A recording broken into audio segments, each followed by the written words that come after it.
Nothing says marital bliss like finding your wife's burner phone while doing laundry at 3 in the morning. I'm Marshall Dyer, 43 years old, financial analyst by day, insomniac by night, and apparently husband to a woman who thinks discretion means buying a second phone instead of just filing for divorce like a normal person. The phone buzzed in my hand, a text from C that made my coffee taste like battery acid. Can't wait to feel you again tonight. Dana, you drive me crazy. Before we dive deeper into this story, I have one small request. Please subscribe, drop a like, comment, and hit that hype button to boost this channel so more people can discover these incredible Reddit stories. I sat in our kitchen in Millbrook Harbor, Maine, one of those faded New England coastal towns where everyone knows everyone's business except, apparently, the husband. The morning fog rolled off the harbor like cigarette smoke, and I could hear old Mrs. Patterson next door already firing up her gossip engine disguised as a leaf blower. Dana walked into the kitchen wearing her power suit, the one that cost more than my monthly car payment. She looked like success wrapped in designer fabric, which made sense since her boutique was doing better than my career ever had. "Morning, honey," she said, not looking up from her phone. Her real phone. "Morning, sweetheart," I replied, sliding the burner across the counter. "You forgot something." The color drained from her face faster than water from a broken dam. For a second, just a second, I saw the woman I married 15 years ago. Vulnerable, caught, human. Then the mask slammed back down. "Marshall, I can explain." "Can you?" Because C seems pretty excited about tonight's activities, and I'm pretty sure we don't have anything planned. She grabbed the phone, clutching it like a life preserver. "It's not what you think." "Really? Because I think my wife is screwing someone whose name starts with C, and given that our contractor Colby Crane has been spending an awful lot of time fixing things around here lately, I'm thinking it's exactly what I think." Dana's jaw tightened. "You went through my private things. Your private things were mixed in with our laundry. Unless you're planning to wash that phone, which might actually be a good idea considering where it's been." She stood there, designer heels clicking against our kitchen tile, looking like she was calculating the cost of this conversation. That's when I knew for sure. This wasn't a mistake or a moment of weakness. This was a business decision. "I want you to leave," she said. "I want a lot of things, Dana. I want a wife who doesn't need a backup phone. I want to not feel like a stranger in my own house. I want to not have spent the last 6 months wondering why you suddenly developed an interest in home improvement projects that required so much consultation. Just go, Marshall. Please." I poured my coffee into the sink and watched it swirl down the drain. You know what's funny? I actually liked Colby. Thought he was a decent guy. Shows what I know about reading people. "It's not about you." Bullshit. The word came out harder than I intended. "It's entirely about me. It's about you deciding I wasn't enough and shopping around instead of having the guts to say so." I grabbed my keys from the hook by the door. "I'll be at the Anchor Inn if you want to pretend you care where I am, but something tells me you've got other plans." The Anchor Inn was exactly what you'd expect from a motel that charged by the week. Clean enough to not catch anything, cheap enough to not care about your problems. I checked in with Eddie Kowalski, the owner, who'd been running the place since the Carter administration. "Rough night, Marshall?" "Rough 15 years, Eddie. Just catching up on it all at once." My room smelled like industrial disinfectant and broken dreams.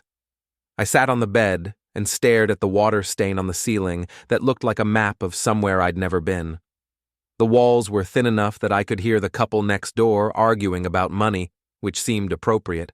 I called my boss, Jim Hendricks, and told him I'd be working from the motel for a few days. Personal issues. He didn't ask questions. In our line of work, personal disasters were as common as quarterly reports. Then I called the one person in town who might understand what I was going through. Frankie Torino, who ran the old boxing gym down by the harbor.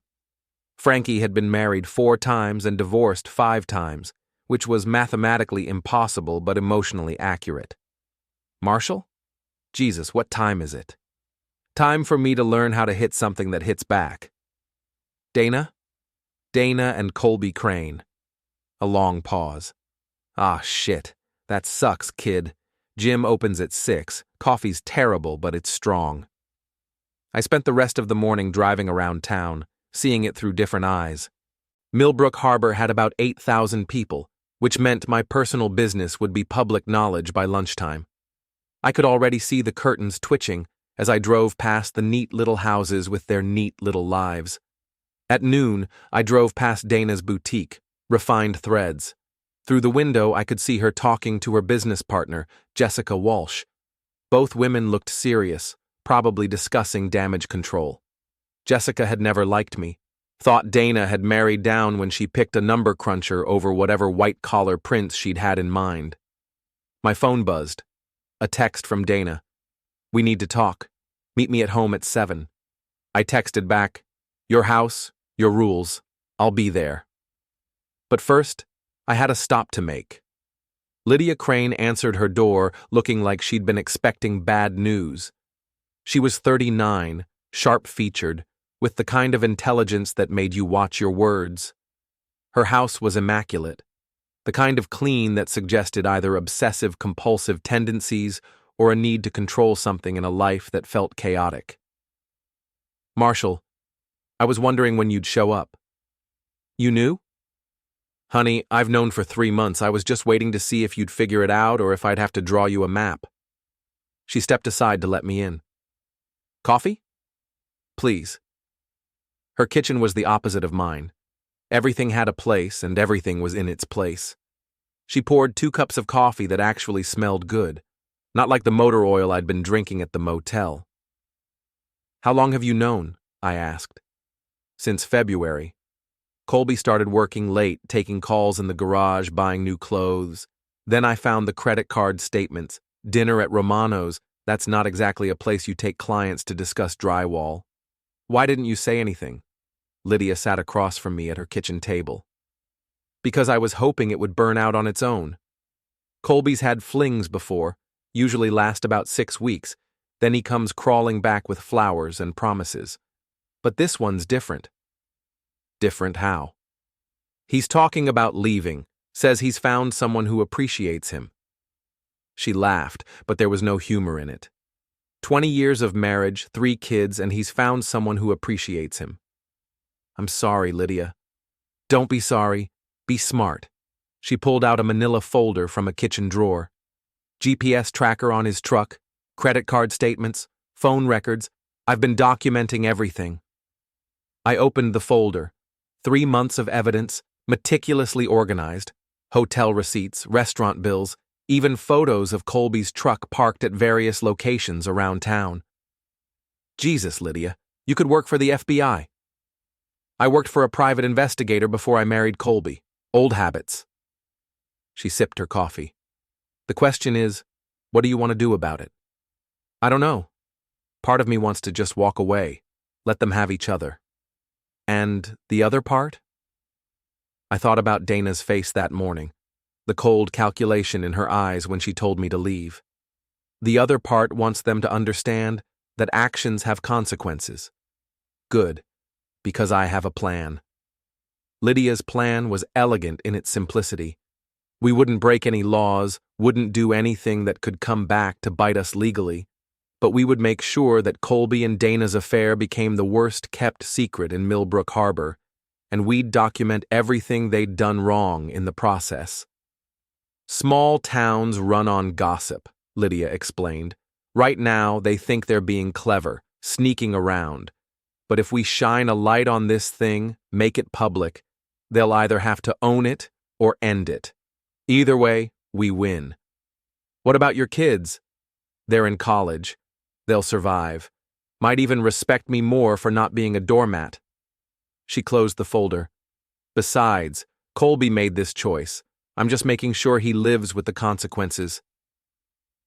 I left Lydia's house feeling something I hadn't felt in months. Hope. Not hope that Dana and I could work things out. That ship had sailed.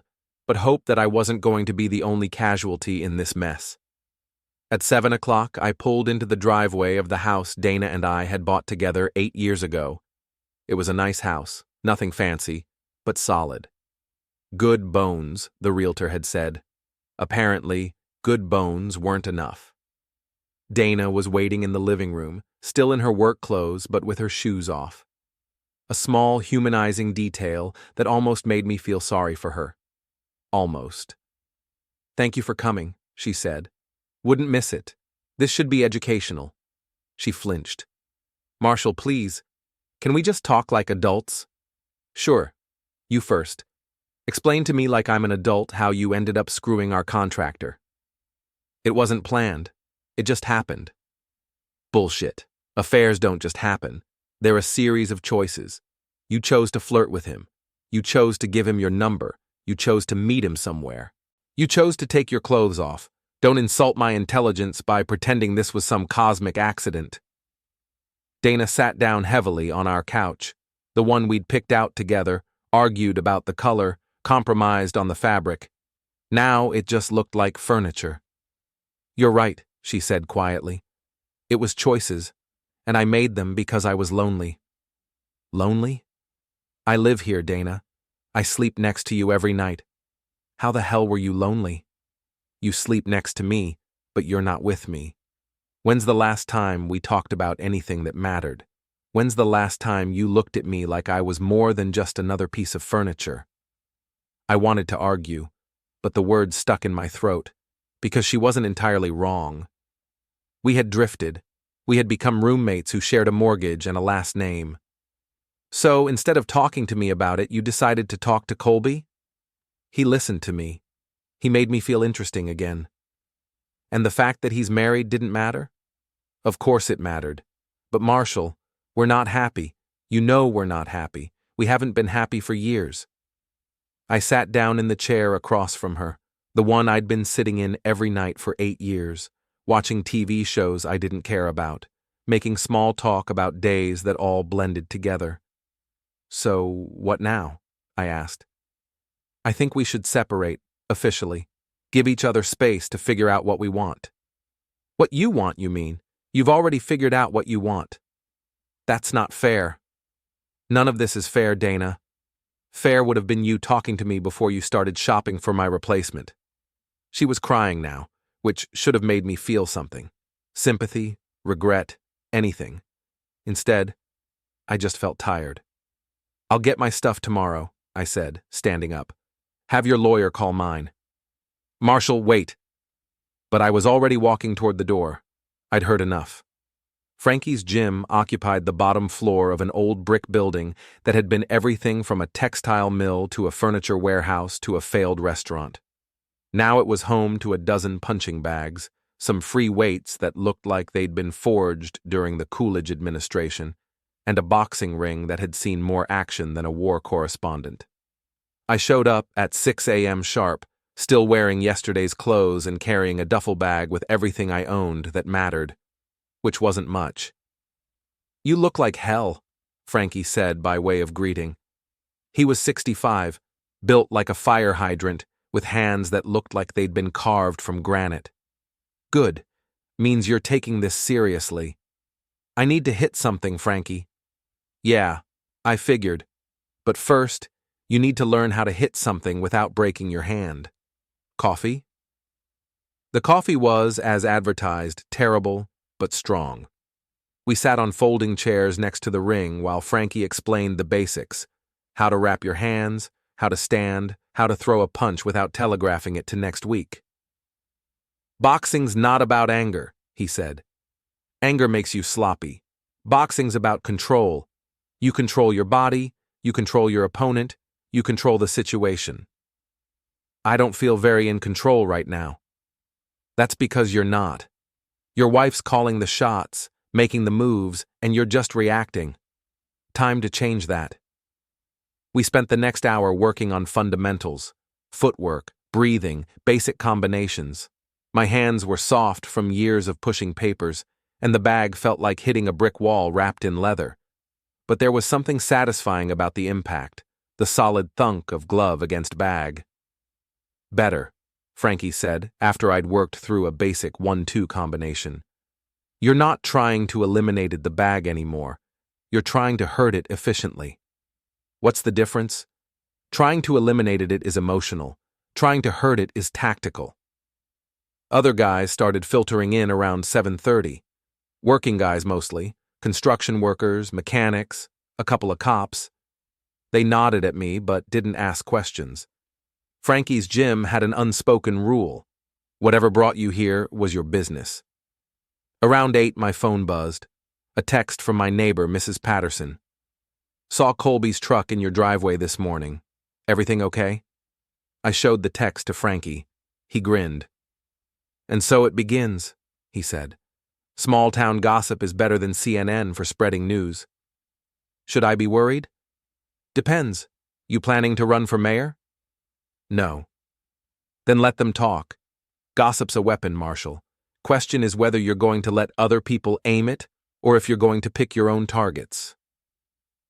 I thought about that while I showered in the gym's locker room, which had all the charm of a prison facility, but at least had hot water.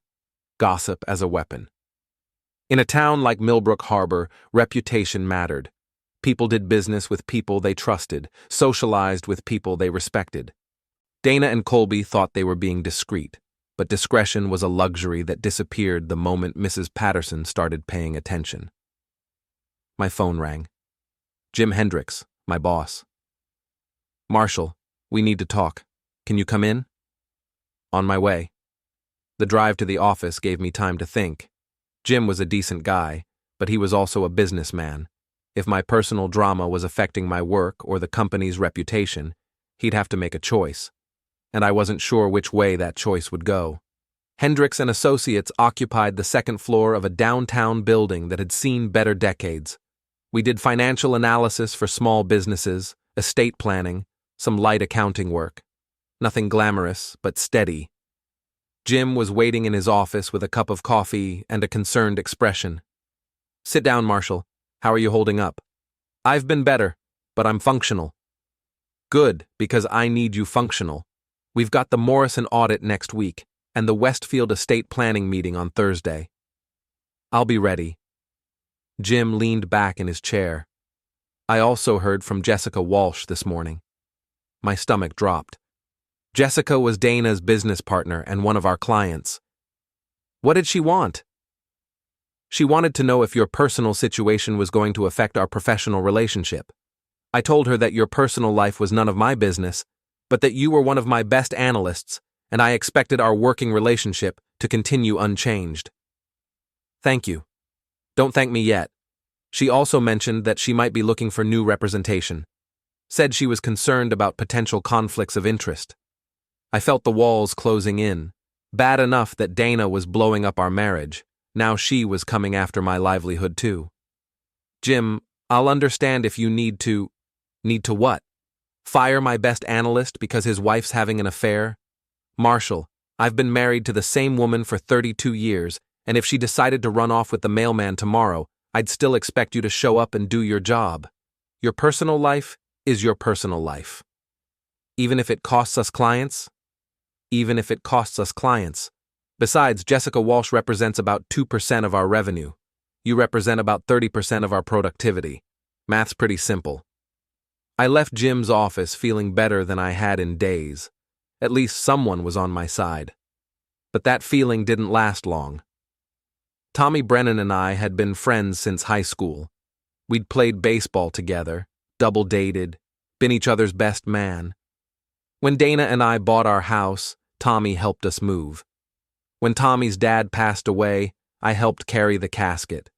So when he called and asked me to meet him at Murphy's Tavern, I figured he wanted to offer support, maybe buy me a beer and tell me everything would work out. I was wrong. Murphy's was the kind of bar that hadn't changed since the Kennedy administration. Dark wood, dim lighting, and the lingering smell of cigarettes from back when people could still smoke indoors. Tommy was already there when I arrived, sitting in a corner booth with Mike Santos and Dave Chen, two other guys from our old crowd. Marshall, Tommy said, not getting up. Thanks for coming. I slid into the booth. immediately sensing something was off. These guys had been my friends for 25 years, but they were looking at me like I'd grown a second head. "What's this about?" I asked. Tommy glanced at the other guys, then back at me. "We heard about you and Dana." "Yeah, well, news travels fast in this town. We also heard about what you did to Colby's truck." I'd keyed Colby's truck 2 days ago, left a note under his windshield that said, "Careful where you park this. Some neighborhoods aren't safe." Apparently, word had gotten around. "What about it?" "Come on, Marshall," Mike said. "Vandalizing the guy's truck? That's not like you." "A lot of things aren't like me lately. Amazing what finding out your wife is cheating will do to your personality." Dave leaned forward. "Look, we get it. You're pissed. You have every right to be pissed. But going after Colby isn't the answer." "Really? What is the answer? Should I send him a thank you card?" "You should handle this like an adult," Tommy said. "Get a lawyer, file for divorce, move on with your life. Don't turn this into some kind of revenge fantasy." I stared at my oldest friend, trying to figure out when he'd become a stranger. Revenge fantasy? The guy's sleeping with my wife, Tommy, in my house, on my dime, and you want me to handle it like a gentleman? I want you to handle it like the Marshall Dyer I've known for 25 years, the guy who thinks things through, who doesn't let his emotions make his decisions for him. Maybe that Marshall Dyer was a sucker. "Maybe," Mike said, "but at least he wasn't turning into someone we don't recognize." The words hit like a physical blow. I looked around the table at 3 guys I'd considered brothers and saw disappointment in their eyes. Disappointment in me. "So, that's it? You're taking their side?" "There are no sides, Marshall," Dave said. "There's just right and wrong. And vandalizing someone's property is wrong, no matter what they did to you." "What about sleeping with someone's wife? Where does that fall on your moral compass?" "That's between Colby and Lydia," Tommy said. "And between Dana and you. It's not our business." "But my reaction to it is your business?" "When you start acting like a crazy person, yeah, it becomes our business. We care about you, Marshall. We don't want to see you do something stupid that you'll regret." I stood up from the booth. "You know what I regret? I regret thinking my friends would have my back when my life fell apart." "We do have your back," Tommy said. "That's why we're here." "No, you're here because you're embarrassed by me. You're worried that being associated with the guy whose wife left him for the contractor might reflect poorly on you. That's not fair." "Fair?" I laughed, and it came out bitter. "You want to talk about fair? Fair would be Dana asking for a divorce before she started shopping for my replacement. Fair would be Colby declining the job when he realized he wanted to sleep with the client. Fair would be my best friend saying, 'Hey, Marshall, we heard what happened and it sucks, and we're here for you.'"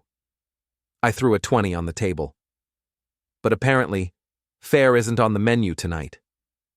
I walked out of Murphy's feeling more alone than I had since this whole mess started. Losing Dana hurt. But losing my friends, that felt like losing pieces of myself. My phone buzzed as I got to my car. A text from Lydia. "Coffee tomorrow morning? I have news." I texted back, "I'll be there." At least, someone was still on my side. Lydia's news was that Colby and Dana were getting sloppy. They'd been seen together at Romano's, the nicest restaurant in town, sitting at a corner table, holding hands like teenagers. 3 different people had called Lydia to make sure she knew. "The thing about affairs," Lydia said, pouring coffee in her spotless kitchen, "is that they start out secret and exciting, but eventually the people having them want to go public. They want to be seen together, want to act like a real couple. So they're basically doing our job for us." "Exactly. But I think we can help the process along." She slid a piece of paper across the table. "Colby's taking Dana to the Lakeside Inn this weekend. Romantic getaway. He told me he was going to Portland on business." The Lakeside Inn was about an hour north of Millbrook Harbor, a place where people went when they wanted privacy and didn't mind paying for it. It was also the kind of place where a certain type of person might go to celebrate making a clean break from their old life. "What are you thinking?" I asked. "I'm thinking it's time for a confrontation, but not the kind they're expecting." Lydia's plan was beautiful in its simplicity. We wouldn't storm into their room, wouldn't make a scene, wouldn't do anything that could get us arrested. Instead, we'd make sure their romantic weekend became very, very public. "Social media," she explained. "Everyone's got a camera phone now. All we need is to be in the right place at the right time with the right documentation." That sounds dangerously close to stalking. It's not stalking if we're in a public place, and it's not harassment if we're just documenting what they're doing voluntarily. I thought about my conversation with Tommy and the guys. They'd accused me of turning into someone they didn't recognize. Maybe they were right. The old Marshal Dyer would have handled this quietly, privately, with dignity. But the old Marshal Dyer had been married to a woman who respected him enough not to cheat. The old Marshal Dyer had friends who supported him when his life fell apart. "What do you need me to do?" I asked. Saturday morning, Lydia and I drove north in her car, following Colby's truck at a discreet distance. He'd left his house at 10 a.m., telling Lydia he'd be back Sunday night. Dana had told her business partner she was going to a trade show in Boston. The Lakeside Inn lived up to its name, a sprawling complex of cabins and main buildings situated on the shore of Lake Winnebago. It was the kind of place that advertised romantic getaways and private retreats, which made it perfect for our purposes. We watched from the parking lot as Colby checked in, then waited in his truck. 20 minutes later, Dana arrived in her BMW. Even from a distance, I could see the excitement in her body language as she practically skipped to his truck. "You okay?" Lydia asked. I was watching my wife of 15 years embrace another woman's husband in broad daylight, looking happier than she'd looked with me in years. "I'm fine." "You don't look fine." "I'm functional. That's close enough." They disappeared into Cabin 7, a secluded unit with a view of the lake and enough privacy for whatever they had planned. Lydia and I checked into the main lodge, requesting a room with a view of the lake. We weren't hiding. If anyone asked, we were a divorced couple trying to work things out.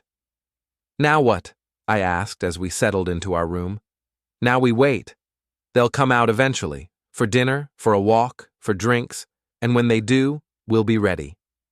Lydia had brought a camera with a telephoto lens, the kind serious photographers used for wildlife shots. She also had her phone, a tablet, and a portable Wi-Fi hotspot. She was prepared for war. At 6 p.m., they emerged from their cabin, dressed for dinner.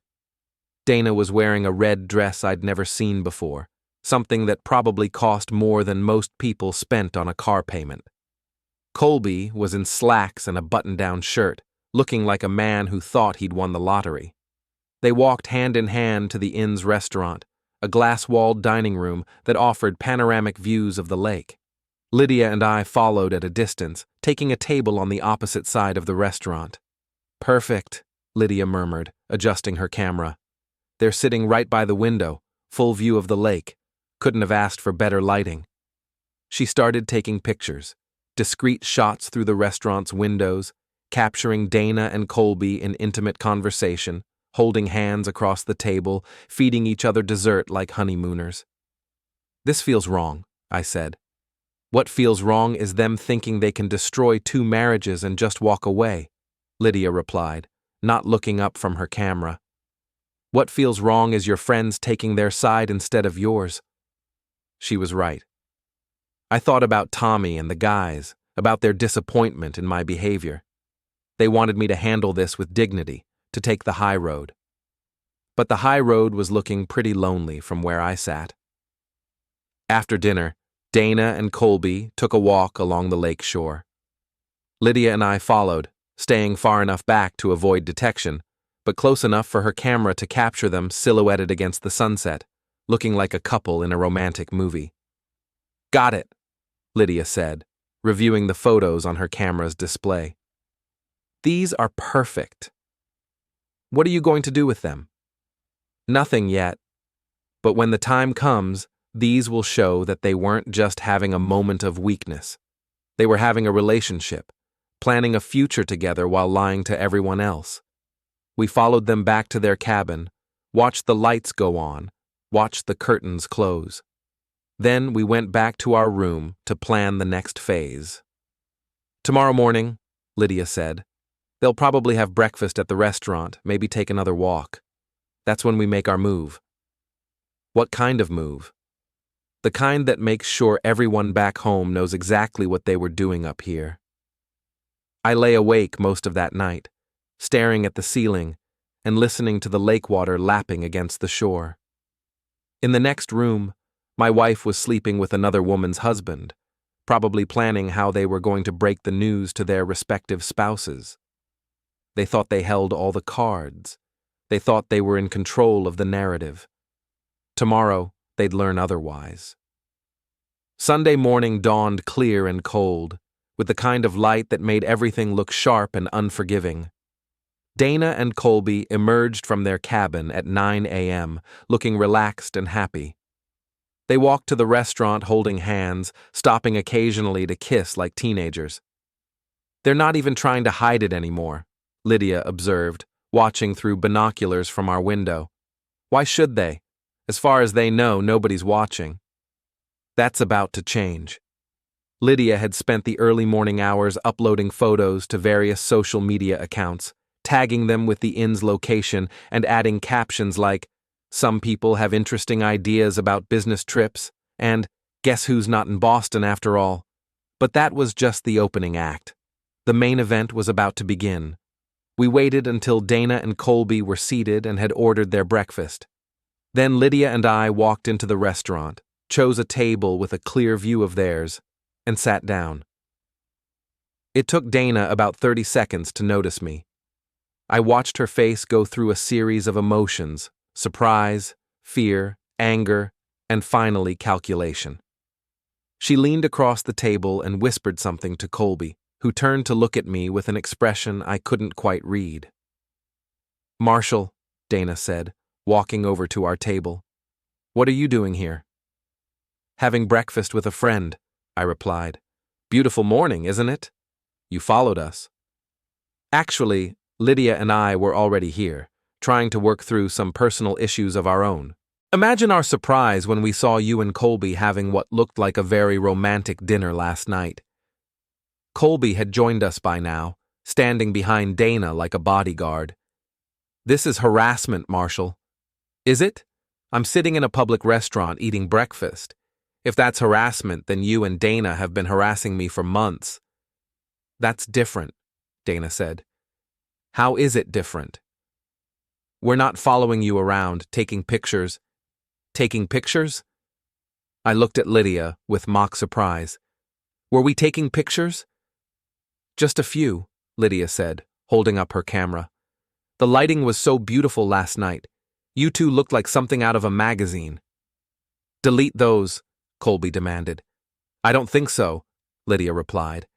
"See, Marshall and I have been having an interesting conversation about honesty in relationships, about how people should be upfront about their intentions instead of sneaking around lying to everyone."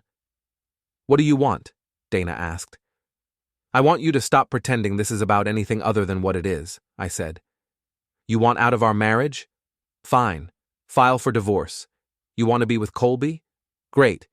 Be with Colby. But stop lying about it.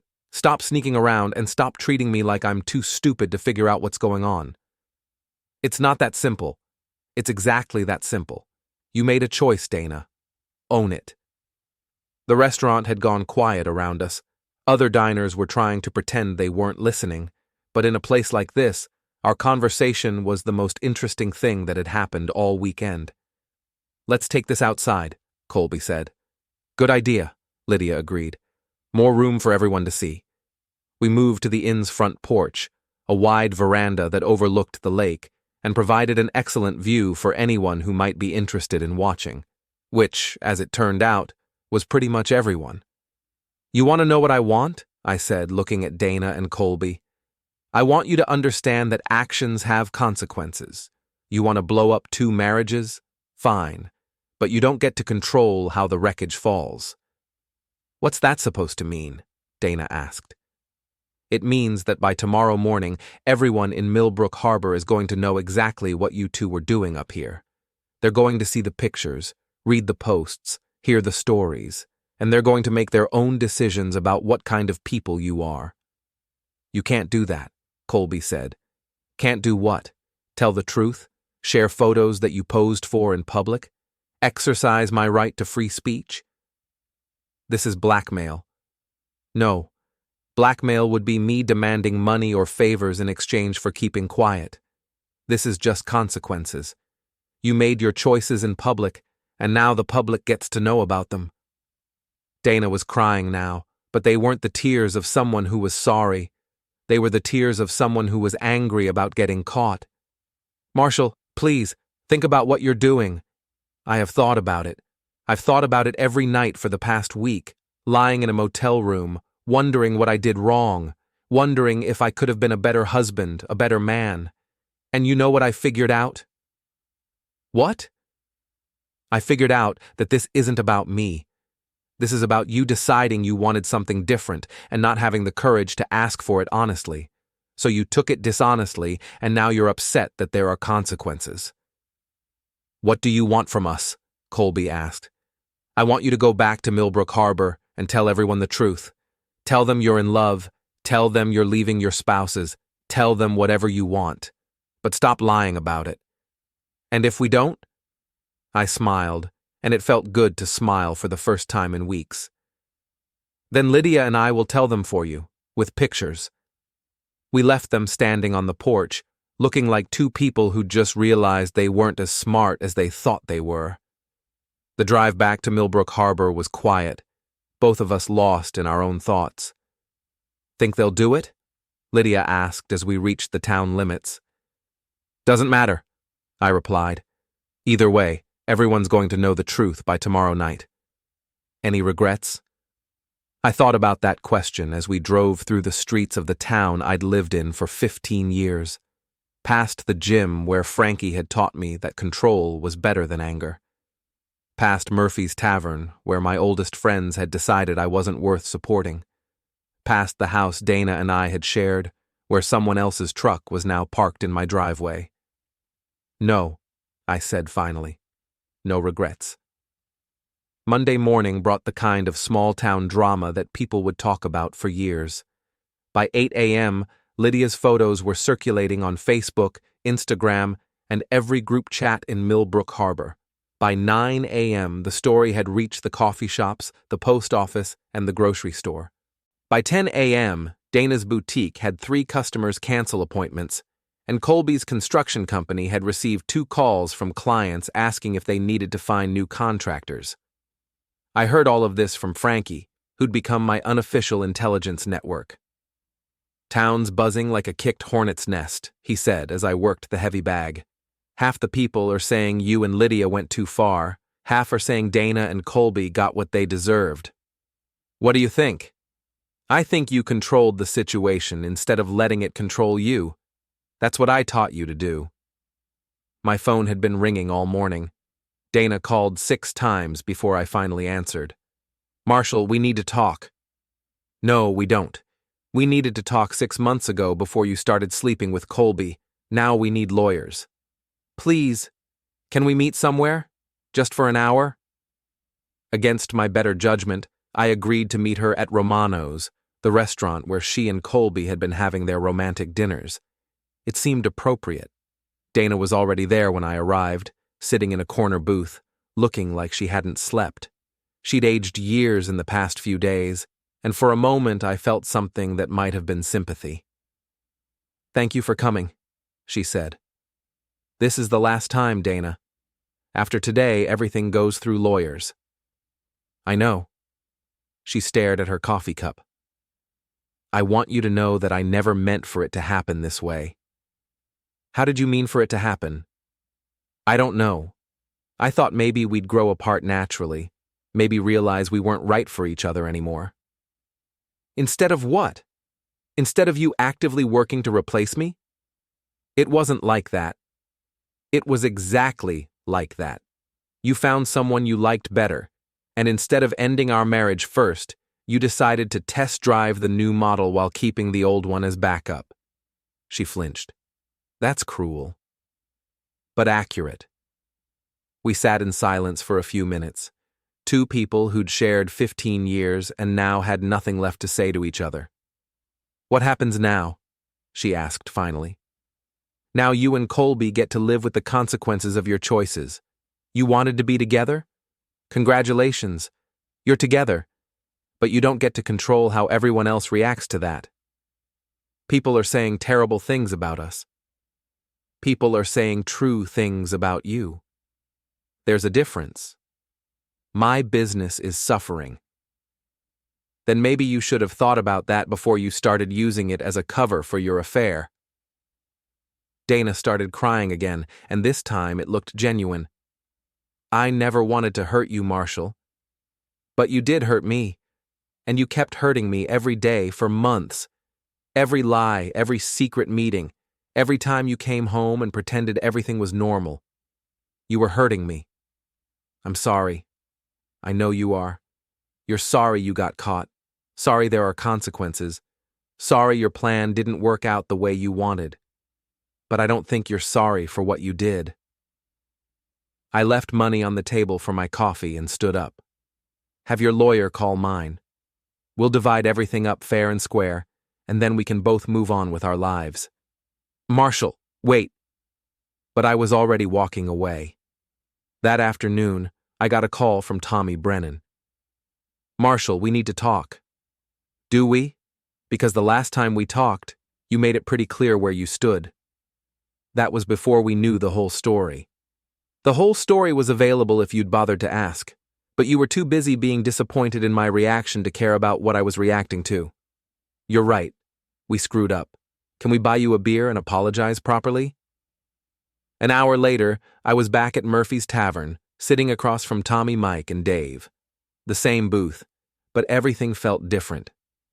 We're sorry, Tommy said without preamble. We should have had your back from the beginning. Why didn't you? Because we didn't want to take sides, Mike said. We thought if we stayed neutral, maybe we could help you work things out. There was nothing to work out. Dana made her choice months ago. I was just the last one to find out about it. We know that now, Dave said, and we know we let you down when you needed us most. I looked around the table at three guys I'd known for half my life. They looked genuinely sorry, genuinely ashamed of how they'd handled things. Apology accepted, I said. But things can't go back to the way they were. Why not? Because now I know that when my life falls apart, you guys will worry more about appearances than about helping me pick up the pieces. That's not the kind of friendship I can count on. It was harsh, but it was true. They'd failed me when I needed them most, and that wasn't something I could just forget. What can we do to make it right? Tommy asked. Nothing. Some things can't be fixed, Tommy. They can only be learned from. I left Murphy's Tavern for the second time in a week, but this time I felt better about it. I'd said what needed to be said, and I'd done it without anger or bitterness. Just truth. 3 weeks later, Dana and Colby made it official. They held a press conference, if you could call meeting with the editor of the Millbrook Harbor Gazette a press conference, and announced that they were in love and planned to marry as soon as their divorces were finalized. The story ran on the front page under the headline, Local Business Owner and Contractor Announce Engagement. It was written in the kind of neutral, just the facts style that made their relationship sound like a merger between two corporations. The community's reaction was mixed. Some people were supportive, saying that love was love and everyone deserved to be happy. Others were less charitable, pointing out that happiness built on the wreckage of two marriages might not be the most stable foundation. Dana's boutique lost about half its customers. Colby's construction business lost about a third of its clients. They were still functional, still profitable, but they'd learned that actions have consequences in small towns. Lydia and I continued our friendship, bonded by shared experience and mutual respect. She filed for divorce and took Colby for everything she could legally claim. I did the same with Dana, though there was less to fight over. "Any regrets?" Lydia asked me one morning over coffee in her immaculate kitchen. "About the divorce? No. About how we handled it? No. About losing 15 years of my life to someone who didn't value them? That's harder to answer. Those weren't wasted years, Marshall. They were learning years. Now you know what you will and won't accept in a relationship." She was right. I'd learned that I was stronger than I thought, that I could survive having my life turned upside down. I'd learned that some friendships weren't as solid as I'd believed, but that new ones could be built on firmer foundations. Most importantly, I'd learned that being the victim of someone else's bad choices didn't mean I had to remain a victim. I could choose how to respond, how to move forward, how to rebuild. 6 months after the divorce was finalized, I ran into Dana at the grocery store. She looked good, happy even. Colby was with her, and they were shopping like a normal couple, debating the merits of different pasta sauces. "Marshall," she said, looking genuinely pleased to see me. "How are you?" "I'm good, Dana. Really good." And I was. I'd moved into a small apartment near the harbor, within walking distance of Frankie's gym. I'd started taking photography classes at the community college, something I'd always wanted to try but never had time for. I was dating a woman named Sarah who taught 3rd grade and laughed at my jokes and didn't have any interest in drama or games. "I'm glad," Dana said. "I want you to be happy." "I am happy, are you?" She glanced at Colby, who was studying nutrition labels with the intensity of a scholar. Yes, I am." "Good, that's what matters." We chatted for a few more minutes about inconsequential things, the weather, mutual acquaintances, the Red Sox's chances this season, normal conversation between two people who used to be married and now were just neighbors in a small town. As I walked away, I realized that I meant what I'd said. I was glad Dana was happy, not because I still loved her. That feeling had faded somewhere between the burner phone and the lakeside confrontation, but because her happiness meant that all of this had been worth something. She'd gotten what she wanted, a new relationship, a fresh start, a chance to be with someone who made her feel the way she wanted to feel. And I'd gotten what I needed, proof that I could survive anything, that I was stronger than I'd known, that I could build a better life from the ashes of the old one. That evening, I sat on the small deck of my apartment, watching the harbor and thinking about the past year. The boats bobbed in the water like corks, and the sunset painted everything gold and orange. My phone buzzed. A text from Sarah. "Dinner tomorrow? I'm making that pasta dish you liked." I texted back, "Wouldn't miss it." Then I put the phone away and watched the sun disappear behind the horizon. Tomorrow would bring new challenges, new opportunities, new chances to choose how I wanted to respond to whatever life threw at me. But tonight, I was content to sit and watch the water and know that I'd survived the worst thing I could imagine and come out stronger on the other side. Some people might call what Lydia and I did revenge. Others might call it justice. I called it taking control of a situation that had been controlling me. Dana and Colby had made their choices, and they'd lived with the consequences. I'd made mine, and I was living with those consequences too. The difference was, I could sleep at night knowing that I'd faced the truth head on, fought back when I needed to fight back, and built something better from the wreckage. In the end, that was enough. More than enough. That was everything.